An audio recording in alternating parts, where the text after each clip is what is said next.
யூஸ்வலா அரிசி மாவுல தான் கொழுக்கட்டை பண்ணுவாங்க. ஆனா இன்னைக்கு நாம ட்ரெடிஷ்னல் மெத்தட்ல ஹெல்த்தியா சாஃப்டா ராகி கொழுக்கட்டை பண்ண போறோம். வாங்க எப்படி பண்றதுன்னு பார்க்கலாமா? அதுக்கு முன்னாடி இந்த மாதிரி வீடியோஸ் எல்லாம் பார்க்க நம்ம சேனலை மறக்காம சப்ஸ்கிரைப் பண்ணிக்கோங்க. ஒரு பவுல்ல 1 கப் ராகி மாவு, 1 பிஞ்ச் சால்ட், 1 டீஸ்பூன் நெய், 2 டேபிள் ஸ்பூன் தேங்காயை துருவி சேர்த்துக்கோங்க.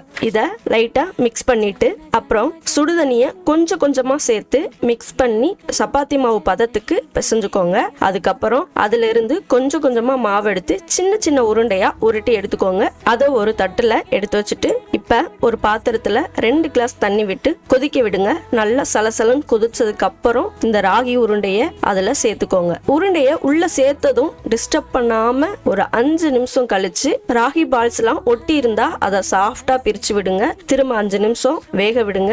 ராகி பால்ஸ் நல்லா வெந்து இந்த மாதிரி பலன்னு மின்னுங்க. இந்த ஸ்டேஜ்ல வெள்ளை கரைசலை சேர்த்துக்கலாம். நான் ஒரு பாத்திரத்துல தண்ணி வச்சு அதுல 1/2 கப் வெள்ளத்தை சேர்த்து வெள்ளம் தண்ணில கரைஞ்சா போதும். அந்த வெள்ளை கரைசலை இந்த கொழுக்கட்டையில சேர்த்துடலாம். ஃபில்டர் பண்ணி சேர்த்துக்கோங்க.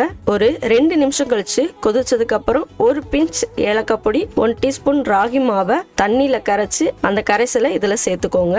கொஞ்ச நேரத்திலே கொழுக்கட்டை திக்காகி வரும். அதை பார்க்கவே ஜெகஜோதியா மின்னுதுல. ஃபைனலி அடுப்பை ஆஃப் பண்ணிட்டு 1 கப் தேங்காய் பாலை சேர்த்துக்கோங்க. அவ்வளவுதாங்க. சரி வாங்க டேஸ்ட் பண்ணலாமா? கண்டிப்பா ட்ரை பண்ணி பாருங்க. உங்க குழந்தைங்களுக்கு ரொம்ப பிடிக்கும்.